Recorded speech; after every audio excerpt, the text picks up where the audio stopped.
Hey guys, we're going to go into something incredibly crazy from Ryan Plaster's YouTube channel. He found me with my Francis Bacon Shakespeare videos, and now he's got a ton of stuff to show me now. So, of course, on page 53 of the first folio of Shakespeare, 1623, who we know is actually Francis Bacon, um, it says, I know a trick worth two, and 53 is um, part of the Rosicrucian numbers.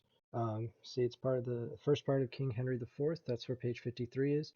But if we go back to page 46, the very first page of this play, um, there's no 47 or 48. It goes from 46 to 49. So they could put their codes on page 53. Okay, and as we saw in previous videos, there's a term eggs and butter here, but the term, as everyone knows, is eggs and bacon. Okay, but that's used as a cipher.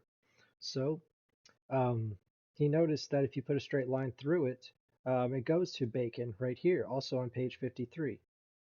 Okay? And then it goes through the I am, which is, God. I am that I am. And then Peter Amundsen, who Ryan Plaster is acknowledging, also noticed these constellations, Wain and Bootes, of course, and we went into that. And it all intersects in the middle of the I am. So if we turn the page and go to 55, um, actually, 55 is Francis Bacon in the short cipher. We see a phrase and call them by their names as Tom, Dick, and Francis. However, uh, the famous quote is actually Tom, Dick, and Harry. So these are very famous things. Um, and if we just scroll up on the same page of 55, there is Harry. So Francis Bacon knew about this, and so he hid his name. Instead of Bacon, he put butter on 53, and instead of Harry, he put Francis on the very next page to show that Francis and Bacon are the two words that are wrong, and showing that he's the actual author. And so if we go back to 53 and go to page 52, it says, and now I will enclasp a secret book on the unscented shaft of flooring of a spear. Sorry, footing. Anyway, we could see here it says send danger from the east into the west, and so on, or cross it from north to south. So it's saying to cross these things on the very next page. And so the question is, what is the secret book? Okay, and it's the 1611 King James Version, released 12 years before the Shakespeare First Folio. Okay, and we all know Francis Bacon also edited this for a year. Okay, that's the first dedication, or the opening page of the 1611 edition. You can see all the apostles up here. Um, So what the Shakespeare folio did is it unlocked a book, and what the King James 1611 Bible is going to do is unlock a map. Okay, and this is so crazy. If we notice, this guy's the only one wearing a captain's robe, or kind of like a pirate, and he's also standing in the captain's stance, whereas everyone else is wearing robes because they're the apostles of Jesus. So this is a hint. We have a captain, and he's also pointing down right here. So what is he pointing down to? You go directly down. It's one of the tribes, and this is the tribe of ASHER. So we have a captain pointing down at the tribe of ASHER, and just remember that. Okay, in the dedicatory page to the 1611 edition, we have this, and we can see these capital letters once again: seed, title, peace. Why are those capitalized? There's no grammatical reason for that, and it's not just stylistic, it's to hide codes. Okay, so we start at the R for the Rosicrucians. It's actually at the very center of the page anyway, too. So R, it goes through the capital E in England, then goes to the S, connects down to the center of the page, not the A, but the center of the page, and then it connects to the capital P, through the capital A again. And now what does that spell? It spells spear. Okay, it's an anagram for spear. So the compass, and it's in a compass and ruler. And the spear running through the lines that we noticed in the earlier thing right here, footing of a spear. That's what it's talking about. Across it. Okay. Now let's get crazier here, y'all. That's the steadfast footing of a spear that it's referring to. Also on the same page, there's a 345 code. What do we know about the 345 triangle? Well, it's 90 degrees, 37, and 53 degrees. Those are three very holy numbers to the Rosy Cross. So if we just go 37 letters from the bottom up, it's 2. And then we go 53 letters down from the top, it's Sion. And then 90 letters down, it's sacred. So to sacred Sion. It's inside it, and it's also a treasure is inside that triangle. So it's saying Sion is hiding a treasure. Okay. And then on the opposite page of the dedicatory to Shakespeare, it says, "Upon the muses' anvil turn the same, sorry, and himself with it that he thinks to frame." So if we go on the opposite page, there's the capital word anvil right here. It's capitalized for no reason. Where do we get anvil? From here. Upon the muses' anvil turn the same. So we see these a triangle. The P is capitalized in the M. So we see Pam. But then it says and himself with it that he thinks to frame. So he's saying we need to turn it. What does Pam spell also? It spells map. Okay. It's a map, and the very bottom is the rosy cross symbolism for the Rosicrucians, and we see this three dot that the Freemasons use. So-called historians of Freemasonry said the three dots isn't used by Masons till the 1700s, but this is the 1600s, and Bacon was using this symbol. Now here we go. 1611 KJV edition has a map in it. Mine does not, and I was upset that I didn't have this included in my edition. There is a map that Francis Bacon made. Okay, and if we take a look at this compass here, you're going to see some stuff. You see, it's not only a compass, but a clock. You see that? It's a clock with the 12 things. And it's going across right here. You see that straight line? Okay, so that's actually referred to as a rose compass. So what do we do with that? Well, we graph it out, literally. You put the degrees on there. But if you see, look at this, y'all. South is this way and east is that way. These guys are scholar geniuses. Why would they mess up a compass? Because it's intentional. And we're going to look into this, okay? So you see the clock had the lines straight through it here. So we're just going to see what degrees those are. All right, and the degrees are 53 northwest, 23 southeast, 45 west, and 30 south. Okay, so 53 already. And now what's it saying to do? It says to turn us with it and fix the south so it's in the correct position. Okay, so we do 15 ticks. And what happens if we just change the 15 ticks less? It's 37 degrees southwest and all that stuff. And when you add up these numbers, sorry, it's blurry, it equals 90. Okay, so what are the three numbers again for the right triangle? 90, 37, and 53. So so he saw that intentionally, okay, within this compass code.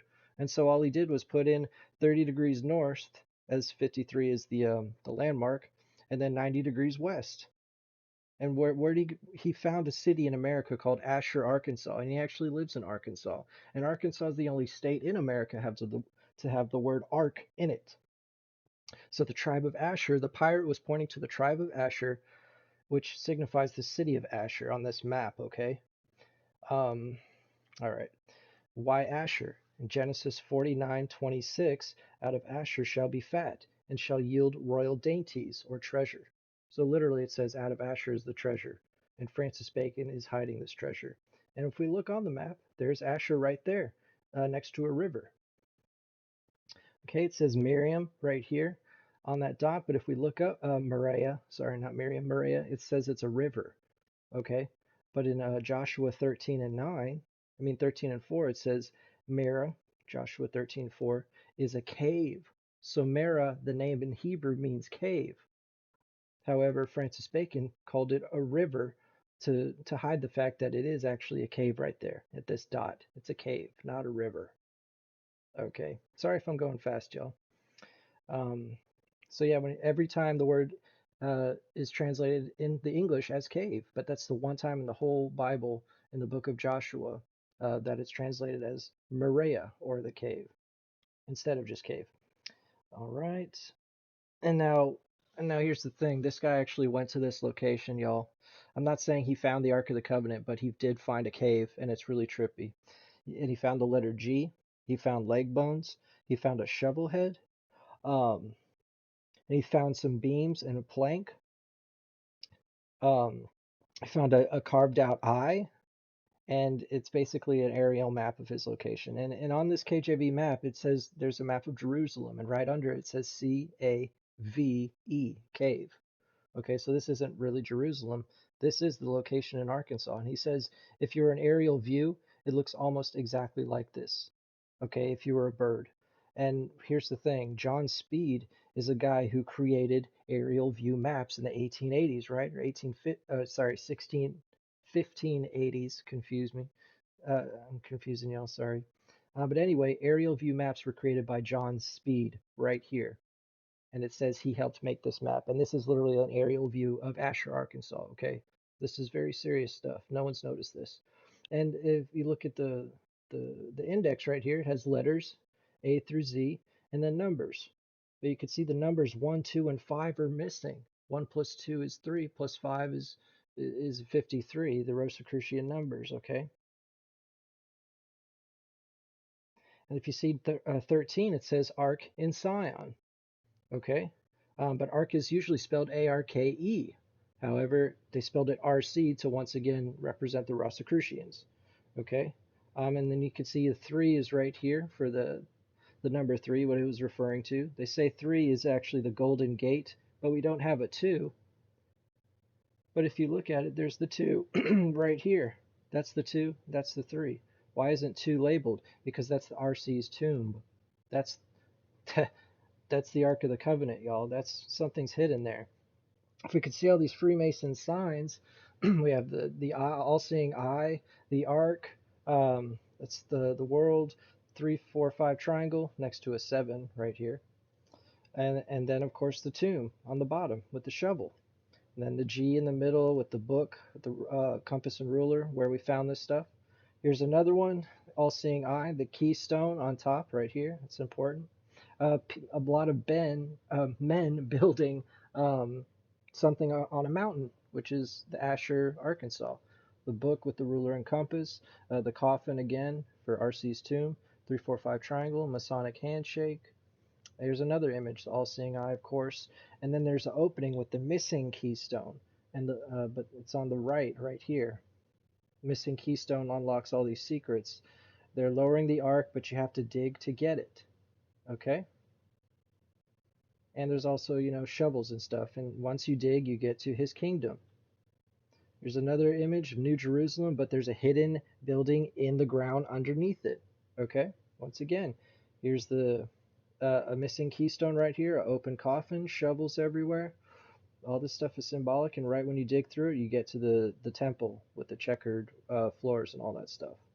Again, G, people building out a cave, a keystone right here, the coffin, the book, all this stuff right in the middle of a river. There's like a fork in the river. Oh, and this is that guy. That's what he looks like. Just some cool dude from Arkansas. Here's the images, y'all. He went to the cave. This is him walking around the cave. He is still currently excavating it. He does not have enough manpower to do this on his own.